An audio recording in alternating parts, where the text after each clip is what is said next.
Vyasadeva, the author. Nasta price for Bhadreshu Nicham Bhagavata Sevya Bhagavat Utamashloke Bhaktir Bhavati Naistiki. Srimad Bhagavatam Canto 2, Chapter 10, Text 8. Ya Adhyatmika Ayam Purusha Sa Asau Eva Adidaivika Ya Tatra Ubhaya Vicheda Purusha Hi Adibhatika Yodyatmiko Yam Purusha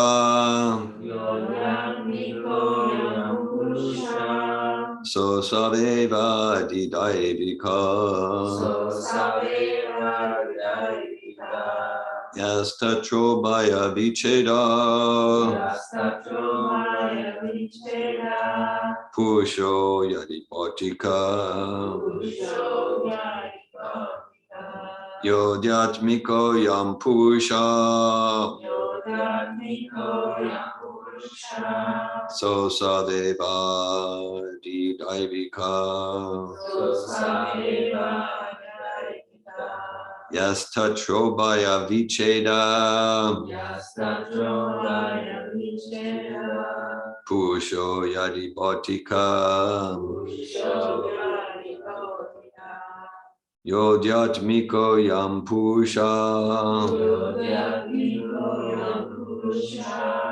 So Saveva Didaivika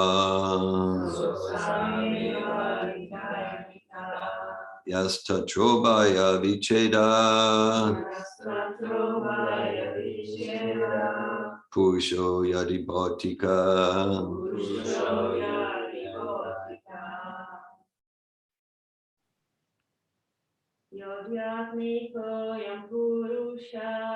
Yodyatmiko Yam Purusha So Saveva Didaivika Yastatrobhaya Vicheda Purusho Yadiphatika Yodyatmiko Yam Purusha So Saveva Didaivika Yastatrobhaya Vicheda Purusho Yadiphatika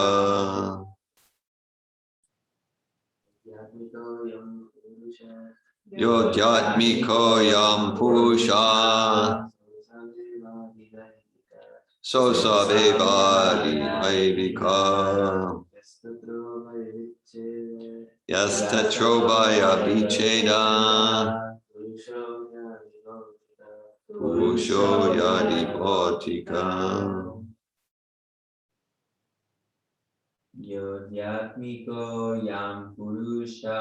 Yodyatmiko Yam Purusha So Saveva Didaivika Yastatrobhaya Vicheda Purusho Yadiphatika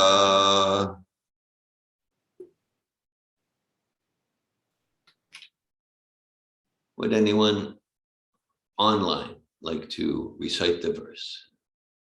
Yodyatmiko Yam Purusha Yodyatmiko Yam Purusha Saveva Hidaivika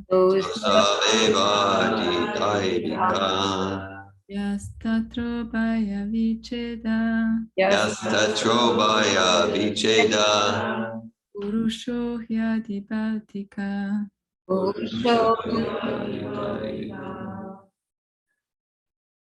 Yodyatmiko yam pusha. Yodyatmiko yam pusha.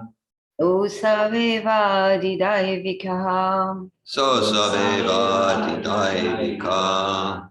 Yastatrobaya vichidam. Yastatrobaya vicheda. Ushoya dibotikaha. Usho yadi bhotika.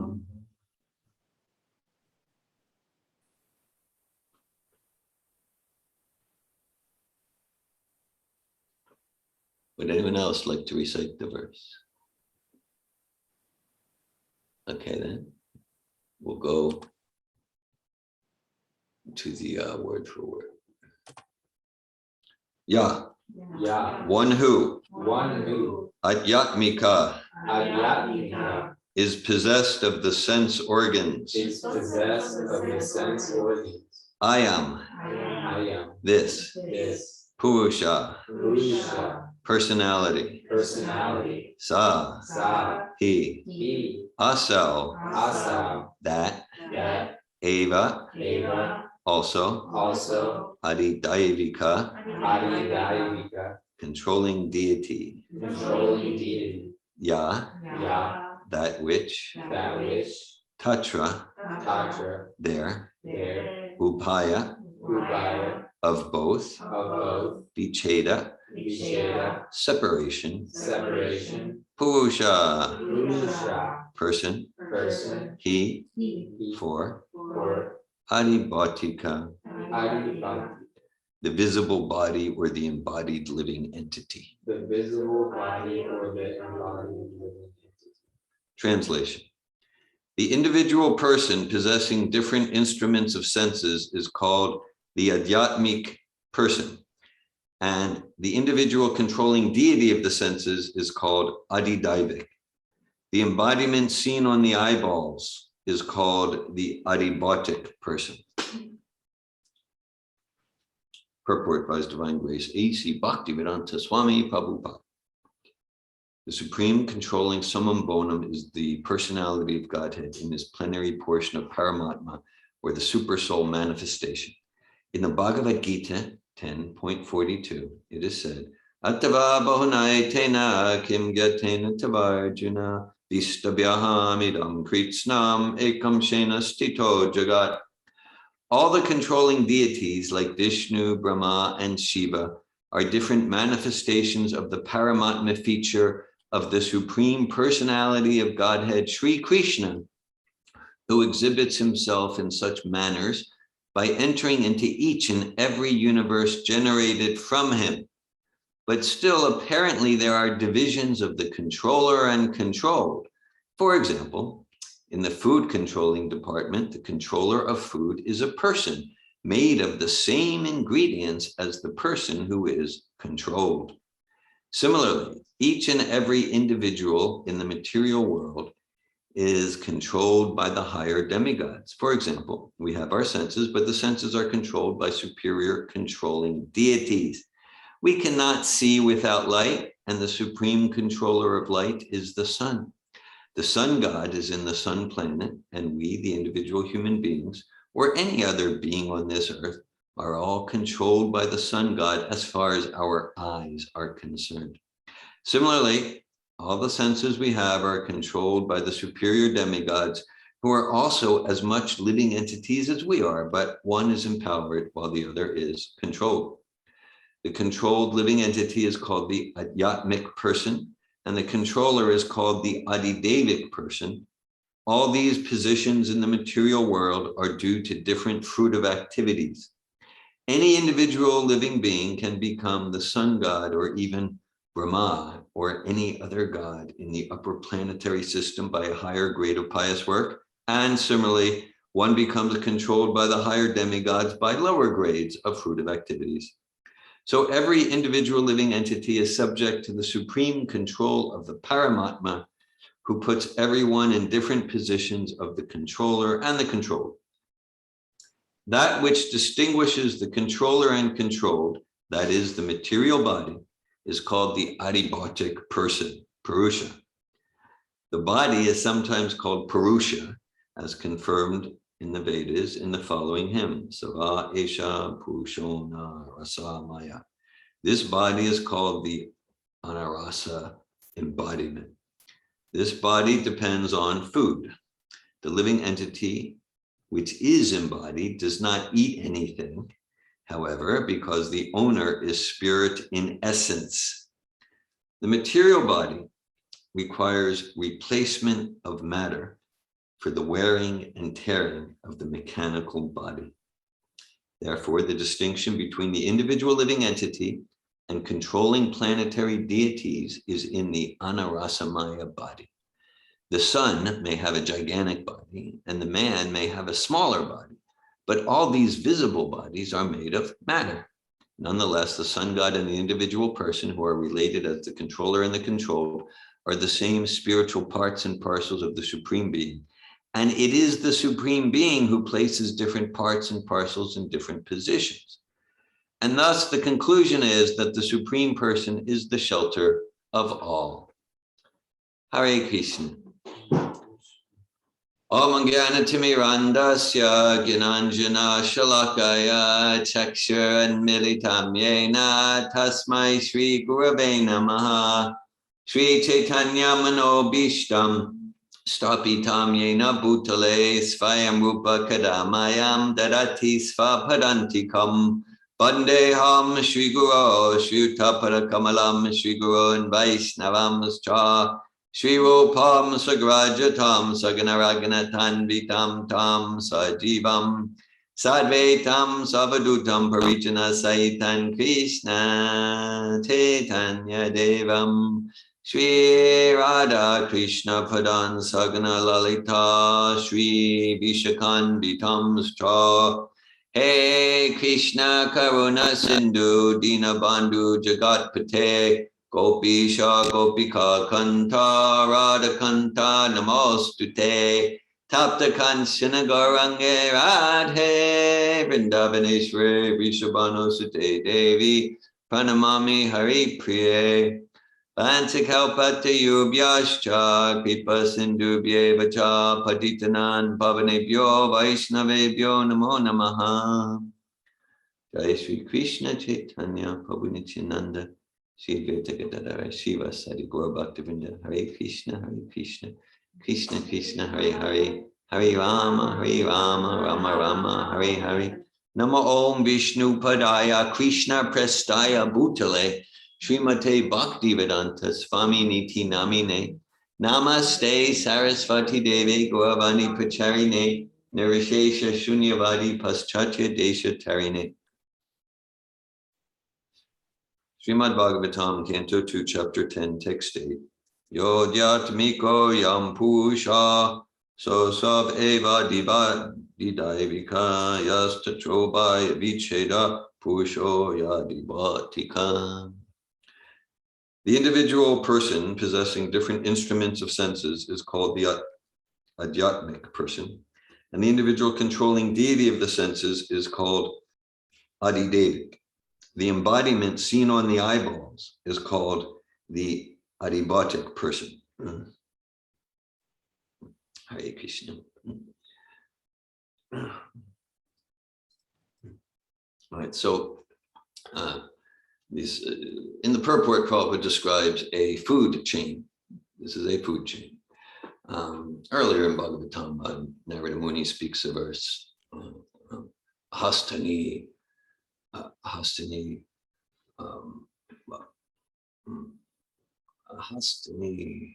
Hastanam, Apadanam, Chatuspadam, Palguni, Tatramatam, Jivo, Jivasya, Jivanam. Hastani, Sahastanam. Jivo, Jivasya, Jivanam. So, meaning there's, in this world, one living entity is food for another. That's the nature of this world. One living entity is food for another. So some living entities, we eat their bodies, even if we're vegetarian, only prasadam, bodies of vegetables, fruits. And we are And these bodies are food. I remember this was back in the 1990s. I remember I had a professor in my PhD courses. His name was Professor Dave Smith. And he used to describe academia, the university. He used to describe it as a food chain. He said, but probably more vicious than the jungle. Yes. So he described academia like if you're like an associate professor, then you're food for, and if you're like an editor of a journal, then you get to feed on this, but you still get fed on by. So it's this whole. I guess he was trying to attract us to make our careers in academia, but he described it as a food chain. Yeah, so jivo jivasya jivanam. So we can just imagine. So like there's like a travel brochure. Like, come to this city, come to this country, come to this island, where one living entity is food for another. Jai, yeah. So that's what's described here. And then sometimes Prabhupada describes like Bhagavad Gita is the ABCs of the philosophy of spiritual life. So here a verse like this is not the ABCs. Okay. I'll just read the verse again and we might say, yeah, it's not ABCs. The individual person possessing different instruments of senses is called the Adhyatmic person, and the individual controlling deity of the senses is called Adidaivik. The embodiment seen on the eyeballs is called the Adibhatic person. All right, so we can say we have our, well, the term would be the knowledge acquiring. There's active senses like hands and legs, and the knowledge acquiring senses. That's like the eyes and the nose and the ears and the skin and the tongue. But that's not really our senses. See, that's what's being described here. But really, so this is what we can see with our eyeballs. This is the adibhatic person, okay, the gross body. So these eyes, and Prabhupada, he has some lectures, he described this like the eyeballs. This is not the sense of sight. The nose, this is the seat of our sense of smell. The eyeballs are the seat of our sense of sight. The ears are the seat. They're like the gross container of our sense. Like a sitting place? Like a sitting place, right? So Bhagavad Gita describes transmigration of the soul. Transmigration of the soul. Tehinosminyata dehe komaram yovanam jara tata dehantara praptir dirasta chandamuyate. And so, right. So as the embodied soul continually passes in this body from childhood to youth, told age, the soul similarly passes into another body at the time of it. So this is the science of spiritual life. The science of spiritual life. So I know when I first admitted, like I was, oh yeah, no, this Bhagavad Gita, I'm taking it seriously. That's a dangerous cult. Okay, it's like, okay, so where is your science of knowledge? Where is asking whoever, where, cult means it's like, no, there's no understanding. It's just stupid idiocy, blindly following. Oh, okay, right. All right, so I understand that. So you have a real understanding of the self. And so what's your understanding? I never got a good answer, so I'm still practicing Krishna consciousness. No, but if I get a better answer, I'll do something else. So the body changes, even in this body, childhood, youth, old age, the body changes. So but I mean, that's just the ABCs of the science. And Bhagavad Gita, in my opinion, gives more than the ABCs. But then Bhagavatam follows up. So the mechanism, yam yam vrapi smam bhavam tyajatyante kalevaram tam tam eveti konti asad ta bhavita. So according to the consciousness that we develop in this body, according to the consciousness that we develop in this body, then the Adhyatmic person, I'm learning this stuff myself, DEFGHIJK. Okay, so then the Adhyatmic person, the subtle body, we can say like the Adhyatmic person, that's the subtle body. The gross body, This is the Adibhautic person. Okay. And then the Adidevik, demigod, demigods, that's, yeah, so you really drank the Kool-Aid, demigods. Okay. So why is that? Why is that so stupid? Right. So like we have a light bulb. Do we assume that the light bulb happened because the wind blew by chance? No, we know behind the 75 watts of the light bulb, there's an engineer, there's a factory owner, there's a whole business, there's lots of intelligence behind that 75 watts. So behind the, multi-quadrillions of watts of the sun, how does it make sense that there's no intelligence behind that? No, that requires blind faith. That's a dangerous cult. Okay, no, so it makes sense. Oh yeah, there would be a more intelligent person. So we can be very proud of my eyes. There was a time in life when I was, some of you heard me tell the story, but I was about, I just turned 40 and I was advised to get an eye test. So I got it, and the eye doctor, the optometrist, he goes, it was like, my vision wasn't just 2020, it was like 2012. And he said, like, as someone your age, I've never seen someone with this eyesight. And I remember I went home and I bragged to my children. They were like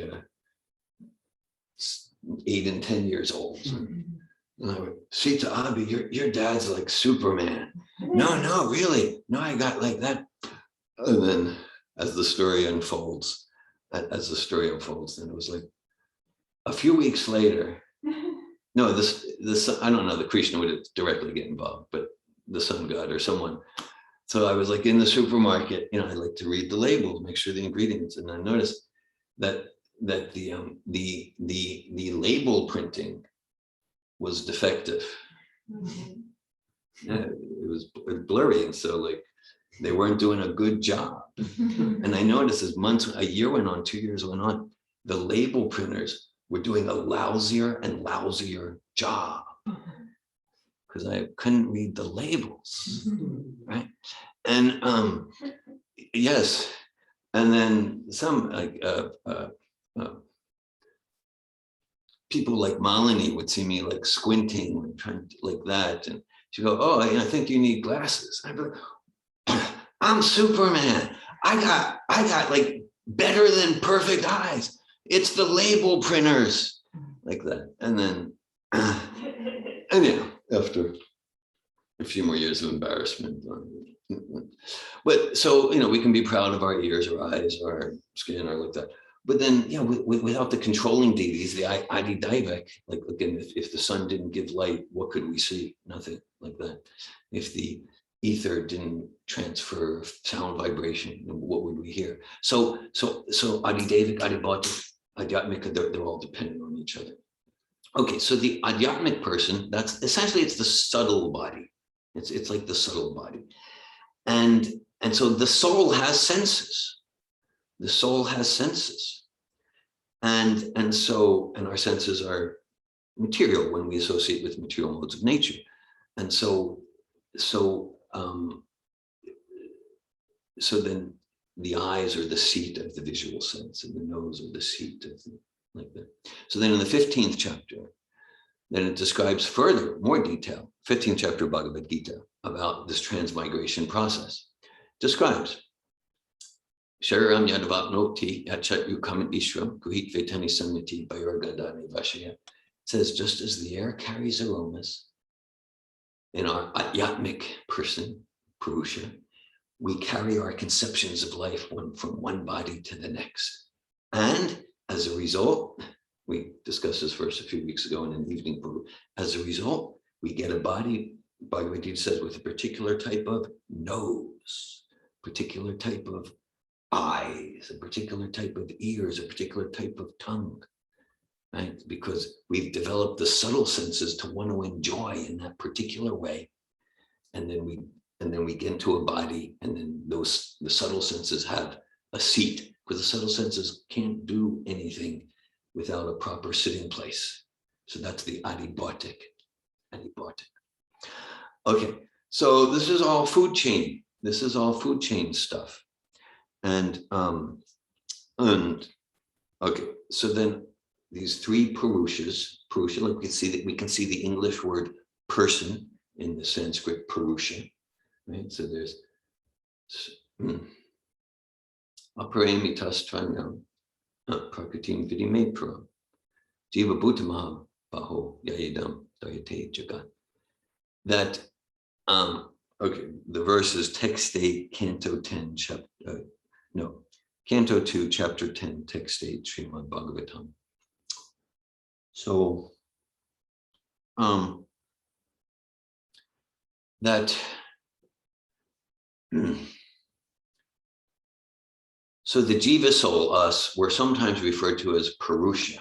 In this verse, this word Purusha is all over the place. And next verse, this is a very fundamental part of the Bhagavatam. Shukadeva Goswami just described the 10 categories of the Bhagavatam, culminating in the Supreme Person. So really, Krishna, God, is the real Purusha. We pretend to be Purushas. So we're sometimes, like that's what Prabhupada says, the body, like I think I'm the body and I'm the enjoyer. Really, we're Prakriti. And so in that verse from Bhagavad Gita, chapter 7, that I just quoted, it describes, so there's material Prakriti, but then there's a superior Prakriti, Prakritim Vidimepram, and that's the Jiva soul. But we're pretending to be enjoyers. We're pretending to be Purushas. Our nature is to be blissful as secondary enjoyers. As secondary enjoyers. Our bliss comes from serving the Supreme Purusha, the Purushottama. Chapter 15 of Bhagavad Gita is called Purushottama Yoga. And so, okay, so we talked about food chain. So every living entity is food for another. To use an analogy that maybe some of you have heard me use. Okay, so Purusha means enjoyer. So just like, let's say we get the car of our dreams. Let's say we get the car of our dreams, whatever that may be. And okay, so like, so then it's a chariot of our dreams, the car of our dreams. I never had a car in my dreams. Car is just something that gets me from here to there. But anyhow, so for the sake of the metaphor, maybe it's a Lamborghini or whatever. So you get that vehicle of your dreams, and here's the keys. It's all paid. Insurance is taken care of. You just enjoy one thing. There's a bomb in the car, and it's gonna go off. It's gonna go off. You don't know when. Could be today, but it might not go off until next year, or maybe in 40, 50, maybe 80 years. Oh, but it's going to go off, and could be any minute now. But I want you to enjoy. Go for it. Go for it. Okay. So in order to, so enjoy means the Purusha. In order to enjoy, then we'd need to like somehow numb ourselves. We need to forget the fact there's a bomb and we don't know when's going to go. It's going to go off at any minute, any second, maybe next year. So that's anxiety. So then the best we can hope for is if I can numb that reality enough, then I can pretend, whoa, having a good time. But it would be very shallow. It would be very shallow because it's all based on, I took enough intoxication. So I've forgotten the reality. And so that process, and then at some point the car blows up, the body dies, the adibhati dies. And then our mentality, if we didn't like experience our experience of the pain and the fear, because the idea of this experience, it's not meant to be just some new age, feel your feelings. The idea is experiencing the pain, the fear, right? The terror. And that's supposed to move us. Like, I'm determined. I'm not gonna get into this I'm not gonna get to another car that's gonna blow up. I'm finished with these exploding cars. But if we spend most of our life numbing ourselves to the pain and the fear, then it's just, okay, and then we get, oh, okay, oh, so this time you get a Porsche. Okay. This time you get in the body of a tsetse fly. It's going to blow up. Or the body of a worm, the body of a demigod. But they're all cars that are going to blow up. And so the idea of experience our experience as a foundational principle of conscious living is to become at least a third-class learner. And we know that progression. First-class learner hears, gets it, is realized. It's like, I'm not the body, I'm spirit, soul. Or to use the analogy Prabhupada often uses, I hear that stealing isn't good. I get it, I'm not going to steal. That's first-class learner. Second-class learner, I hear that stealing isn't good, but I don't know. It's like get a lot of stuff for free that way, and there's advantages. But then I see maybe a friend. I see someone steal, and then he's in prison now. Okay, got it. Not going to steal. That's second-class learner. Third-class learner. Hear, don't get it. See someone else get into all sorts of trouble. I don't get it because like I'm a lot smarter than him. So then I'm going to steal. And then I end up embarrassed in prison. Got it, I'm not going to steal. Fourth-class learner. Here, don't get it. See someone else get in trouble, don't get it. I do the same thing. I'm getting in trouble, don't get it. And then fourth-class learner, like, okay, when I get out of prison, I've learned my lesson. I have a better scheme for stealing next time. I've learned my lesson. It's just like, again, to switch analogies, like I'm in the car, it's going to blow up in any minute. It's like, but next time I'll get a different car like that. So then that's fourth-class learner doesn't learn. So the idea, but looking for experience, just like, again, stories some of you heard me telling, when I was in my years in the Arab Druze villages, and when we were living in the village of Isfia, right in the Mount Carmel, and there's one at the corner of the village. Now this was actually the village of Rama, and so it was a Christian Arab gentleman, and he said, "Yes, please come in." And I was in devotional clothes and Prabhupada's books in Hebrew, Arabic, and I just saw like in the corner there was an elderly person. Dying, clearly dying, grandfather, great grandfather, and the children were there, this and that, and it just struck me because it's like, well, where I come from, he or she needs to be hidden away in a retirement home or something like that, Actually, my mother and father were treated well in their retirement homes, and they were both absorbed in the Hare Krishna Maha Mantra at the time of death. But we're making a principle here that the idea is the more materialistic society is, death, old age, disease, hide it, pretend it doesn't exist. This car is not going to blow up. Be forever 21. Okay, that's what it's all about. That's what it's about, all about, to alienate. Because the idea of like seeing death, experiencing old days, experiencing the terror of disease, experiencing all that, then we have a chance to be moved. I'm not going to get into another exploding car again. I'm getting out of the food chain, because so there's four Purushas described here. 3 of them are false, Adi Bhautik, Adi Devik, and for some we are Adi Devik. For some, like like for the ants that we step on when we walk, we are Adi Devi. We are the controlling deities, just like the sun god and the moon god are Adi Devi for us. So as we progress in spiritual life, then we more and more, we see the subtle body, we see the spiritual body, ours and others.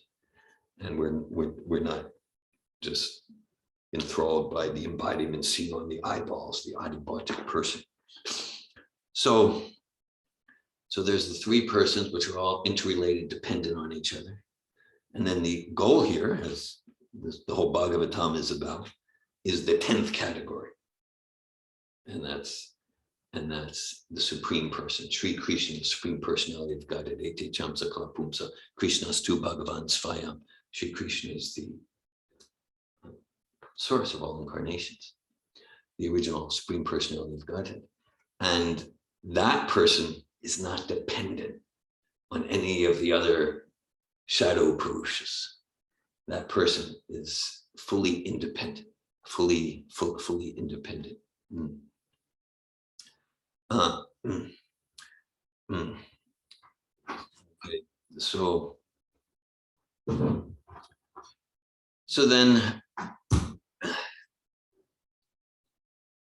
the purpose, or at least a prime purpose of studying about, these details of the philosophy and the energy, subtle body, gross body, is to support us to get serious about our own highest welfare, para upakara, to get serious about, like, stop wasting time. Like, we can stop wasting time and trying to avoid the fact that we got a bad deal here. Not that we were victimized, so I'll address that.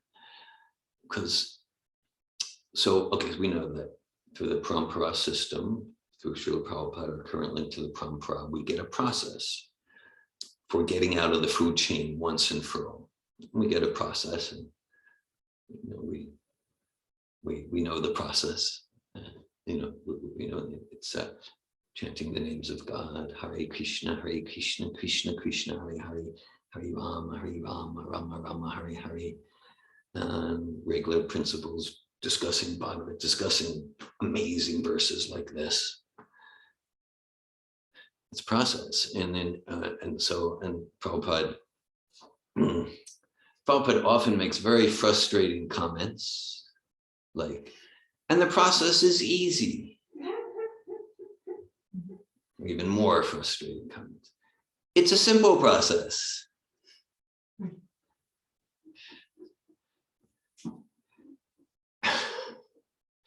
So what is the difficulty?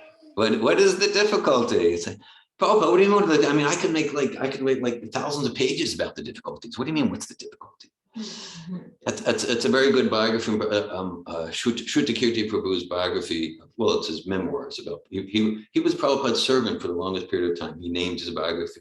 What is the difficulty? So I will admit it is a simple process, and it's easy for those who are sincere. But I'm sincere. I'm sincere to enjoy in the car that will blow up, and that, yes, chant and be happy. Right? Thank you, Anand. Simple, chant and be happy, and it is simple. And then, but then we can speak in I statements. I'll tend to grossly underestimate how devoted I am. In this car, I'm going to enjoy, and nothing will get in my way. I have staunch determination. Nothing will get in the way. It doesn't matter how many times I read Bhagavad Gita or chant my rounds. I will enjoy in this car. You watch me. That's my determination. Right. And so, and that's why so much of the Vedas, or any spiritual literature, Bible, Quran, that's why much of it is like, yeah, it's like a parent humoring a child. Yes, yes, you can enjoy in this car. Yes, yes. Like a parent humoring a 3-year-old. Okay. And then it gives us, because we can, I mean, in material life, there's relative enjoyment and suffering, and then the fruit of activity. And so here, yeah, here's a way you can enjoy economic development and fruit of, yes, yes. And it gives it to us in such a way where we gradually advance higher in the modes of nature towards transcendence. And Bhagavatam, this book we're studying today, it starts Dharma Bodhi Kurtaja Pramaniam Atsaranam Satam Vediam Vastavam Atrabastu Jividam Tapocharan Mulanam Sriman Bhagavatam Mahamuni Krita Kim Ba Para Ishre Sajarija Varujate Chakriti Bishushushubis Takshana, that completely rejecting all cheating in the name of religion, which includes almost all of the Vedas. But those parts of the Vedas, they're there for a reason, to kind of humor us, to get us to like come to some sanity, where it's just like, let me begin to want to not try to enjoy in this exploding car. And that's kind of the purpose of like meeting us where we're at and things like that. So this text, Canto 2, Chapter 10, Text 8, this is a pillar verse of Bhagavatam. And it's meant to bring us to full shelter in the real shelter, the shelter that's not dependent on any other shelters. And that's the 10th category, Sri Krishna, the Supreme Personality of Godhead. Yodhyatmiko yam pusha sosav eva didayevika yastatrobhaya vicheda pusho yadibotika. The individual person possessing different instruments of senses is called the Adyatmic person, and the individual controlling deity of the senses is called Adideva. The embodiment seen on the eyeballs is called the Adibhatic person. Hare Krishna.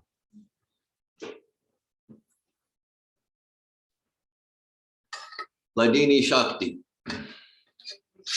Hare Krishna. Thank you for the class, Dhira Govinda. I feel uncomfortable. You feel uncomfortable? And I am sharing a question. So like recently I have like quite intense realization how the material so-called enjoyment is relief from suffering. Yeah. Like I'm observing the senses, like for example, I'm hungry. So it's uncomfortable. Like I have pain in my stomach, I feel nauseous, I feel angry. And then I eat. Yeah, I feel already angry when I'm hungry. Then I eat and I feel like relief. Like I feel relief from it. So I think I'm happy, but really I feel relief from the sensation or tiredness, like I'm tired. So that feels really uncomfortable, you know, like pain in the body and heavy eyes, headache. And then I sleep and it feels so good because I get relief from. So I will go on with everything. Everything, yeah. Like anger, like I feel angry and it's like so like fire inside, and then I scream and it feels like good because I get relief. So like is it like I want to like, because you're speaking so much about like wanting to enjoy this car, but it almost like the car is like so like intensely pressuring for that. Yeah. Like you have to like, I really feel like it's like the slave, the analogy of like I'm Via, I'm slave to my senses. But then the senses are like so strong. It's like the slavery man, or how is it called, with the whip that's like beating me. Yeah. And if I don't obey, then I suffer. Yeah. So like, is it like, I really feel like I need to obey the senses, otherwise I will suffer. Right. So it's like what's the, you know, like going for the enjoyment. This is like, I don't want to like be beaten by my senses. So Hare Krishna. Thank you. Thank you, Ladini Shakti. Yes. So sometimes we hear like follow a spiritual teacher. I'm not going to follow anyone. I'm I'm my own person. I just like, this billboard says that. I just saw something on TV. Got to buy it. I'm my own person. I'm independent. So I mean, it's the idea of freedom is to be a slave to our senses, and so yeah. So that's that's your favorite analogy, the chariot analogy with the 5 horses. So the horses want to go here and there, and we don't want to pull too tight because then we're not happy. At the same time, to progress out of the food chain, to progress to progress to that state of being where no more cars that will explode. It means some austerity, divine austerity, but not whimsical austerity guided by authorities, by the supreme person, the supremely independent shelter, the Ashraya, 10th category, and his pure devotee, Srila Prabhupada in our instance. And so just like, okay, like, yeah, so with my senses is like sleep till now, not 9 o'clock. The sun's rising in the sky. This is a good time to sleep till. So my mind and senses tell me that, but I got up at 4 a.m. Actually 3:30 a.m. today. I'm proud, you can see. And so it's an austerity, and then it's an austerity that I can experience. I'm truly supported. I'm strengthened in being more powerful than my senses through such. Not because Bhagavad Gita also talks about austerity in the mode of ignorance, which is that, but austerity that's guided by transcendental or at least sattvic sources. Austerity means giving up some immediate relief of pressure and give it like to tolerate some of the urges of the senses for eternal spiritual fulfillment, and that's it. So like the animals never do austerity. Just they've got something. That's it. They feel that the sex urge. There's an opportunity. It's stomach eating. They're okay. You gotta eat. They're sleeping, attacking to defend. Okay, so that's Lord Rishabhadev describes to his 100 sons headed by King Bharat. Nayam deho deham bajam viloke kastan kaman arheti vidbujamye.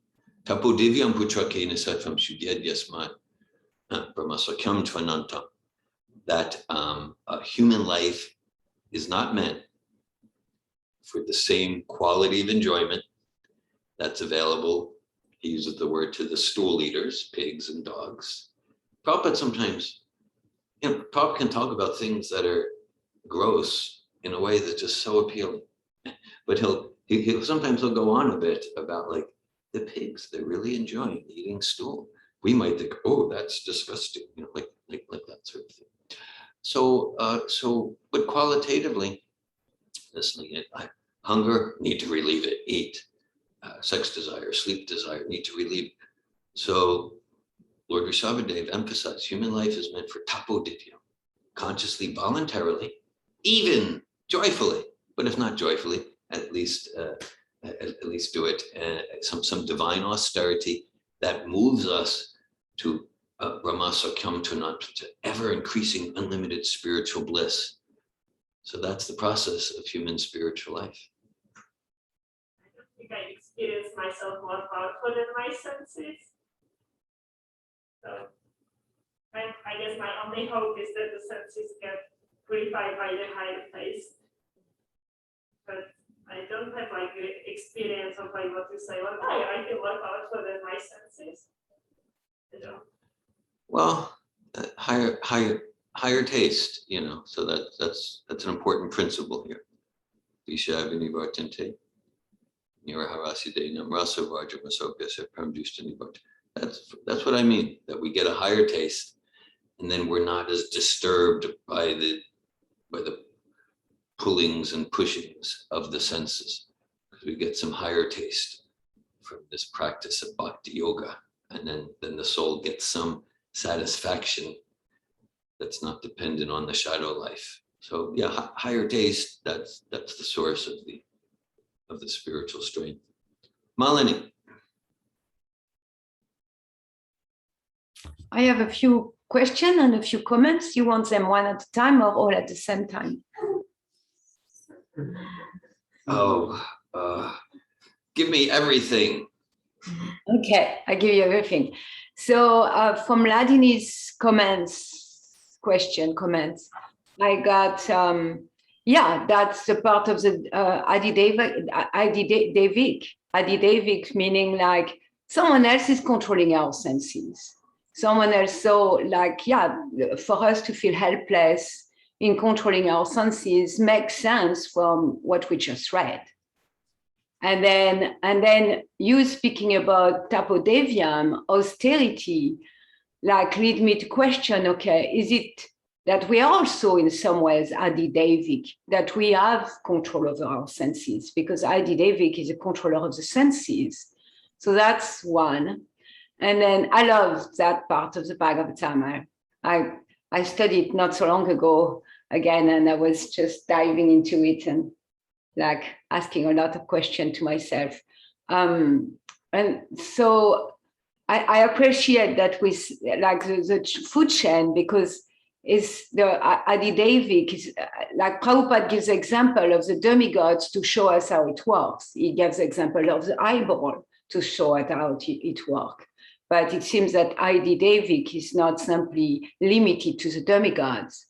It's more like a power that given by the Lord, that is used in the service of the Lord rather than a position, it seems.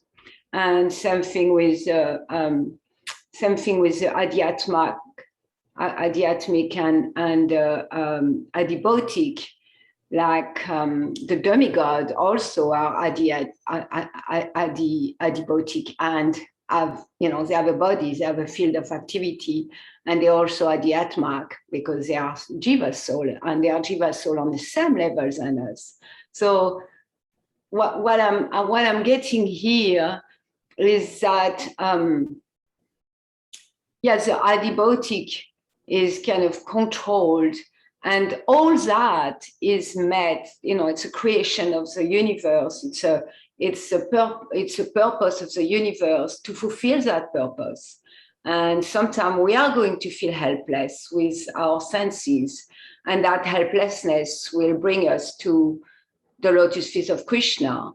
And sometimes we are going to feel helpless, and in that helplessness, he will help us to control the senses. And by doing that, he also brings us to the summum bonum of the lotus feet of Krishna. So that's all I wanted to say. Thank you, Malini. I appreciate your comments. Thank you very much. Yeah, we are controlled by the demigods Adidevic, and we are Adidevic for the bodies that we eat, for the living entities that serve us for food. We are Adidevic for them. Prabhupada gives that example. Thank you, Malini. But what about controlling our senses? Because, you know, like our senses are controlled by the demigods. Yes. And then in response to the question, so what Ladini was saying is like, I'm helpless here. You know, if I'm hungry, I need to eat to alleviate the misery. If I'm angry, I need to yell to alleviate the misery. So it seems that we are also the controller of the senses if we have the capacity to do austerity. Yes. Like yeah, because if it was only the demigod, then maybe the act of austerity is pleasing them, and then they make the senses do what we want them to do. I'm just looking at that. That's my question. Hare Krishna. Yeah, it seems that our capacity to control and not just be on the machine of material energy, that as we relate more and more with that which is subtle, then we have more and more capacity to, I don't know if control is the right word, but to consciously direct the gross. Right? Prabhupada says here, the body depends on food. And the way Prabhupada described it goes like, so like one living entity is eating another, but their bodies are made of the same stuff. Okay. So the bodies depend on food. The living entity which is embodied does not eat anything, however, because the owner is spirit in essence. So the more and more that we identify, not just theoretically, but experientially, with the spirit soul doesn't need to eat. Sometimes we hear, well, we need to eat and sleep. Actually, spirit soul doesn't. Now, we don't want to do an artificial spiritual bypass and pretend we're the 6 Goswamis or something like that. But at least, so the more and more we identify with the soul, then we're not disturbed. Then we're less and less disturbed by the pressures of the senses. So that comes through identification with that which is more and more subtle. Thank you, Melanie. Brielle. How is it that the spirit soul doesn't eat, but then Krishna, like in the Raj Bhog Arati song, is eating like all these different kinds of prasadam, and so like how is it that like Krishna eats all of these different kind of preparations, but then the spirit soul doesn't eat? Yeah, like Srimati Radharani's like practically her main service is preparing food for Krishna. So yeah, so Prabhupada, in one of his offerings to his spiritual master Srila Bhaktisiddhanta, wrote a poem that Bhaktisiddhanta really liked. And there was one particular couplet that Bhaktisiddhanta pointed out. Raise your hand if you're familiar with what I'm going to say. Pop quiz. Okay. So that particular couplet, absolute is sentient, thou hast proved. Impersonal calamity, thou hast moved. So sentient means senses. So the spirit soul and the supreme spirit soul, yeah, there's the spiritual senses enjoy eating. Spiritual senses enjoy dancing. Spiritual senses enjoy music and romance and adventure. So every so that's the thing. Like, that's why we said like this world is the world of the false Purushas. We're trying to enjoy in the shadow. We're trying to enjoy the shadow. And then that's, you know, your question gets to the essence of personalism and impersonalism. And that because those who assert that the ultimate is impersonal, then the idea there's negation of the material, which is true. I mean, so, yeah, this is just false. This is illusory enjoyment. True. Okay, but then what does the soul do in liberation? And you're just kind of there in the Brahmagoti. It's like boring. You know, there's the happiness that comes from relief from material misery, and so that's why the Bhagavatam is asserted. The Bhagavatam is the cream of the Vedic literatures given to us by Srila Vyasdev in the maturity of his literary life. The Bhagavatam is asserting that no, Bhagavan, the personality means senses. This is the all-encompassing absolute truth. And it includes spiritual sense activity, spiritual eating, everything, spiritual relationships, right? And so we were talking last night in the evening program. That's why the impersonal liberation, it's worse than hell for a true devotee. Because a true devotee, I say true devotee because like, well, I don't want to suffer in hell like that. But a true devotee, Lord Shiva says, Rahinat prasari natu kashtan bibhiti, sargapad marga, narakesh vapi tuyarta darshanam. Shiva's talking to his partner, Parvati. And he's saying, look, the devotees can be in heaven or they can be in hell. They're just happy to serve Krishna. But in the Brahma Gyoti, in personal liberation, there's no possibility of service. Because I am you and you are me, we're all one. There's no two. There's no servant, served, and the loving service. Right? There's no distinction. But heaven and hell, oh, I get to serve Krishna. I get to serve Krishna and serve him food. Not Bhogarati, but every day. That's a devotional practice. We offer food to Krishna And then that food is spiritual, it's sanctified. So who's speaking this verse that we just read? It's spoken by Shukadeva Goswami. So Shukadeva Goswami, he was a realized impersonalist. I'm making a distinction, or a few minutes ago I talked about impersonalists who are kind of hard-hearted. They're closed down to devotion. And they think, well, the idea of bhakti is you come to realize that the ultimate truth is merging into the one, and I am God, and all of that. So Shukadeva Goswami was a realized impersonalist.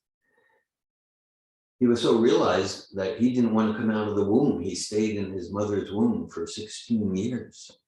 And his father, Srila Vyasadeva, was like, come on, come out. He was like, no way, I know what this material world's about, just I'm not doing it. So then Vyasadeva got Krishna himself, and Krishna says, you'll be protected, you'll be okay. So Shukadeva came out. As soon as he came out, Vyasadeva was like, oh, my son, but Shukadeva just walked away, just no attachment to anything. Then while he was in the forest, Shukadeva Goswami heard some disciples of Vyasadeva chanting some verses about Krishna from Bhagavatam.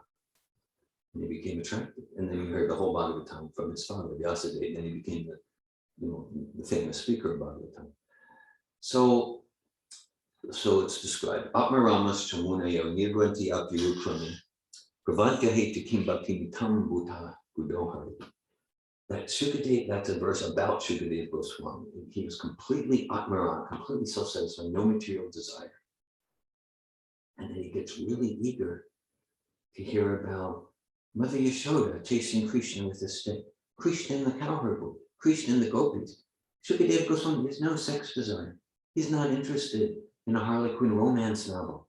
He's not interested in soap operas. None. So then why is he interested in Krishna eating gulab-jamins with his cowherd boyfriend? This is the core question that Bhagavatam answers. Because Krishna's pastimes and the pastimes of Krishna's, because they're not material, otherwise Shukadeva Goswami wouldn't be interested. Same with the four Kumaras. The four Kumaras completely realized in the form of young naked boys. They're completely self-realized, impersonal. They have no material attraction. And then they catch a whiff of the scent of the tulasi flowers offered at the lotus feet of Vishnu, and they're transformed. So, well, smell, that's material. No, because that's spiritual fragrance. If it's material, they have no attraction. Shukadeva Goswami has no attraction.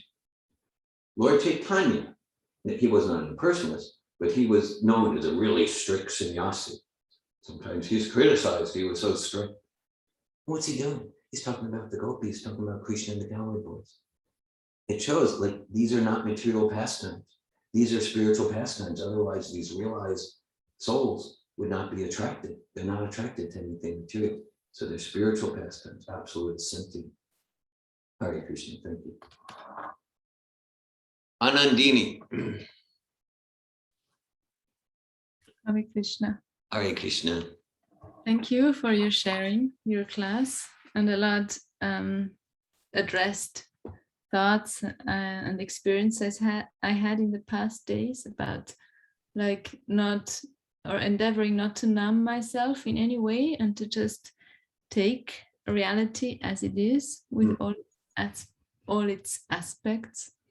And I find it very, very challenging, very intense.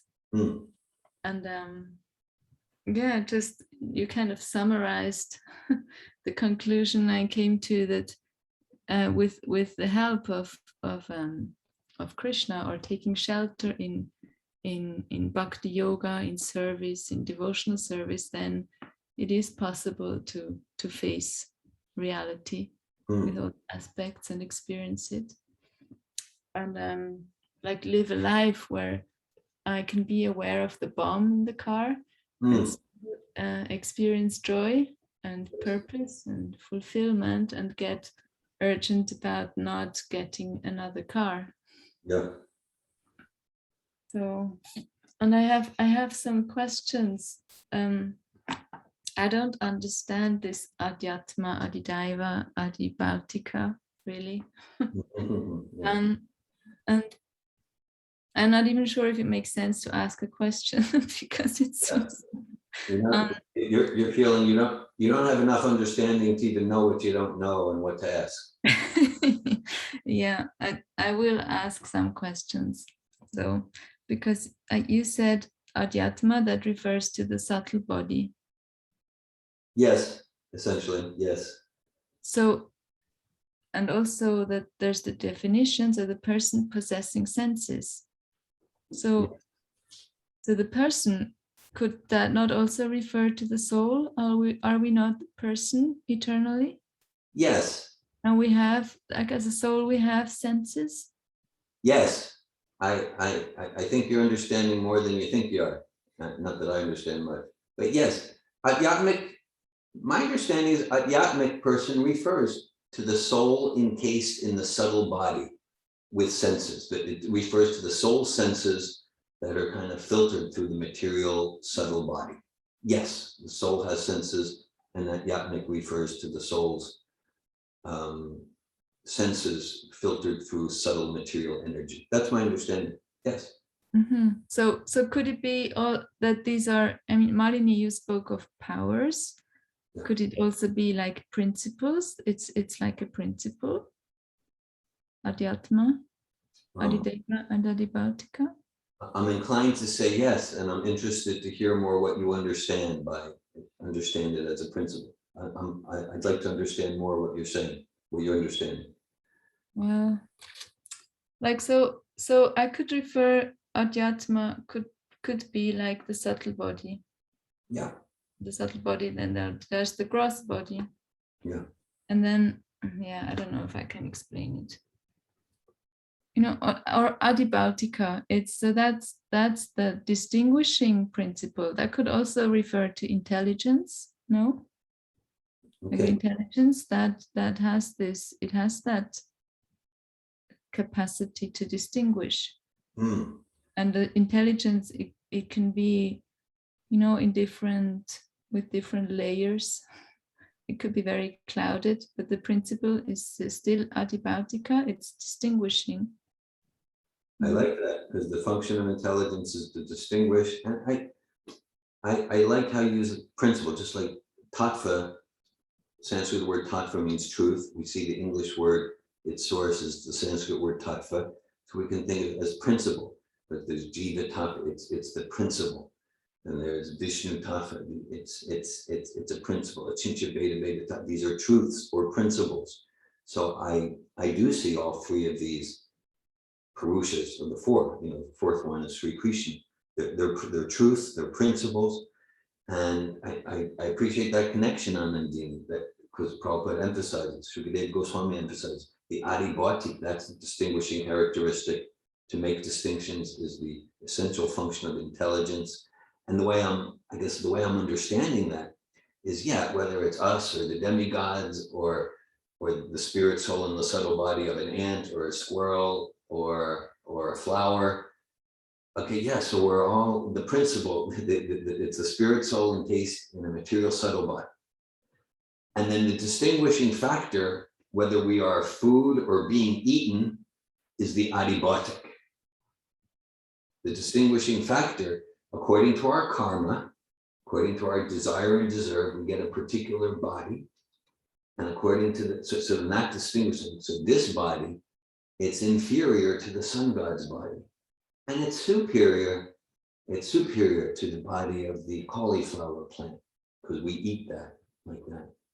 So it's the adibhati, which we created with our karma, that distinguishes where we are on the food chain.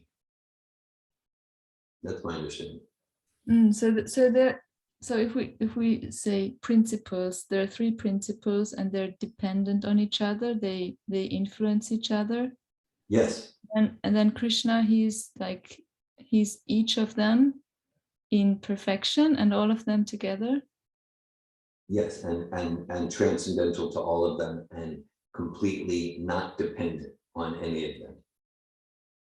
Krishna's seeing is not dependent on the eyes or the subtle senses or the sun god. Yes.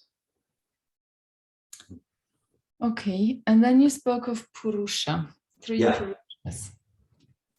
And that we are not Purusha, we're Prakriti. Essentially, we are Prakriti.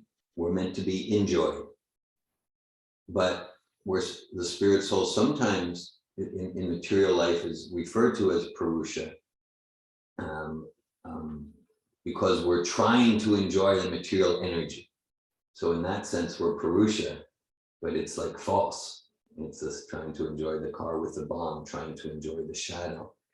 So we are the spirit soul, sometimes referred to as Purusha, but really we're Prakriti, meaning we're meant to be enjoyed.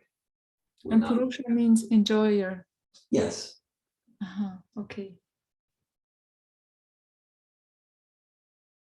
I appreciate your questions, and I appreciate your opening comment on Andini. That, yeah, to accept, yeah, I got myself into a car, it's gonna blow up. And another analogy from Prabhupada that comes to mind. So let me relate to this context that I created as the kitten rather than as the rat. Because when I did, like, we are staunchly dedicated. I will enjoy in this car. Whatever I need to forget or numb, whatever intoxication I need, I will enjoy. That's the mentality of the rat in the jaws of the cat.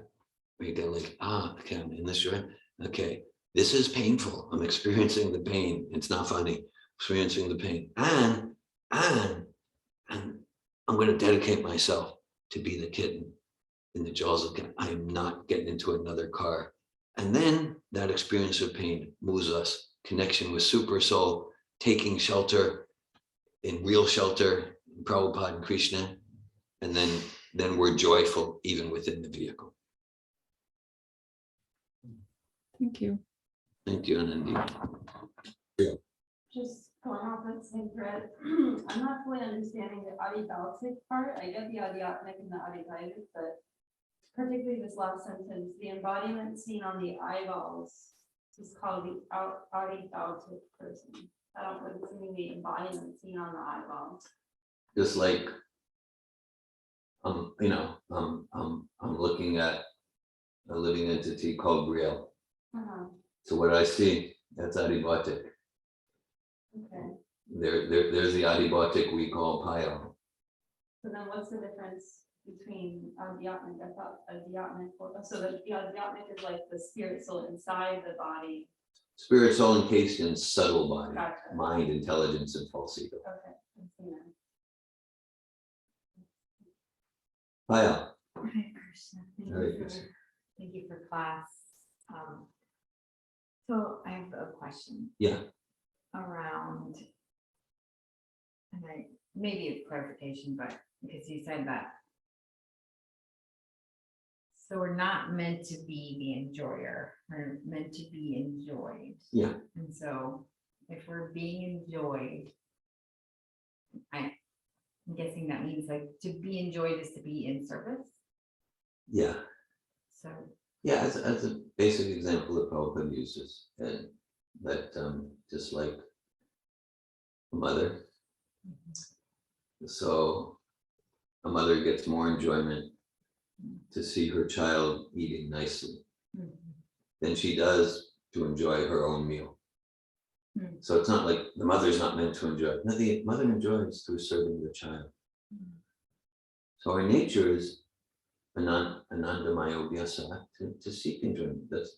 And we get that spiritual enjoyment when we use the adibatic and adhyatman, when we use this body and the senses and our intelligence for Krishna's pleasure, then we really enjoy. We say, yes, I'm meant for Krishna's enjoyment. Let me live my life for Krishna's enjoyment. Then we really enjoy.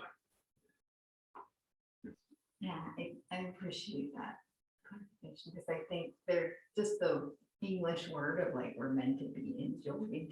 Yeah, It sounds I completely resist. yeah.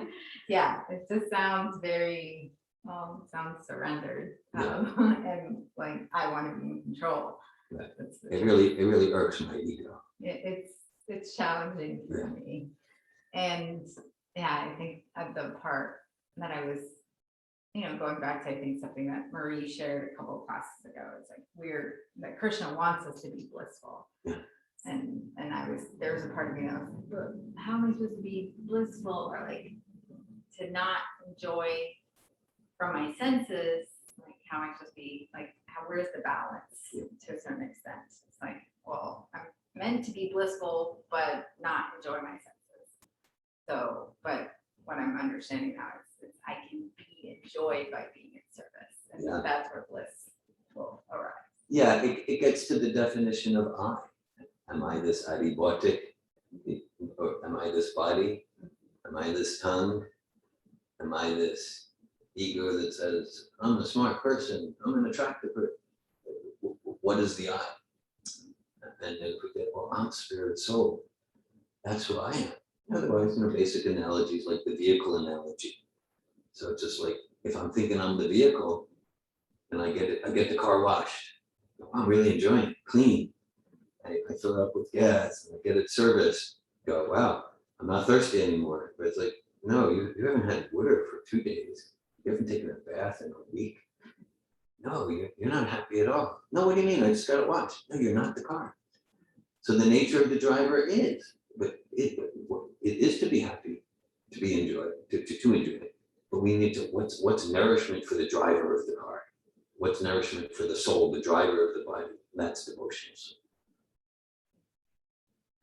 I have one comment that I wanted to appreciate you bringing, because even in our coaching session, you talking about terror.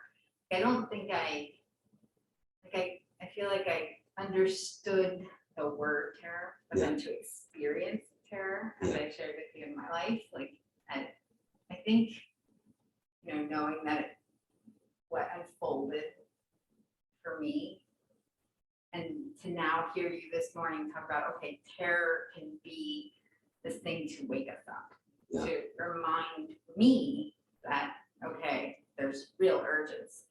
And the terror doesn't have to be like, I don't have to make it so bad. It could be, it's terrorizing. You can experience it. You don't need to make an extra drama about it. Yes. So I appreciate you bringing that. Thanks for sharing that, because I'm understanding that fairly recently in your life, you experienced maybe terror for the first time. And not that you haven't experienced all sorts of suffering in other ways, but you experienced terror for the first time pretty recently. And then here in this class, in this conversation, you're getting how you can relate to that purposefully. Yeah, I didn't know for the past 3 weeks. I didn't know how to come to terms with it. And I kept wanting to, I kept hoping that someone else would understand the terror, that someone else could tell me why did I experience the terror? And I feel like today was truly like a gift, a mercy to say, okay, well, I don't have to analyze the terror.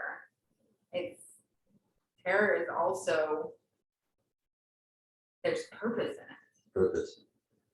Yeah. It's part of the context, part of the package of this car that's going to blow up. It's part of the deal.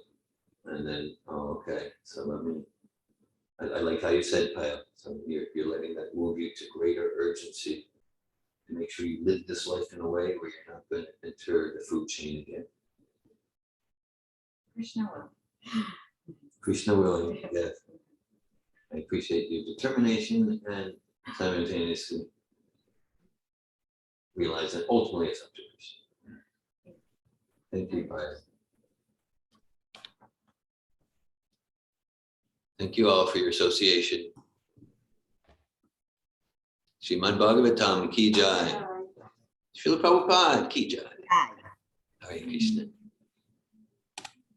Hare Krishna. Hare Krishna.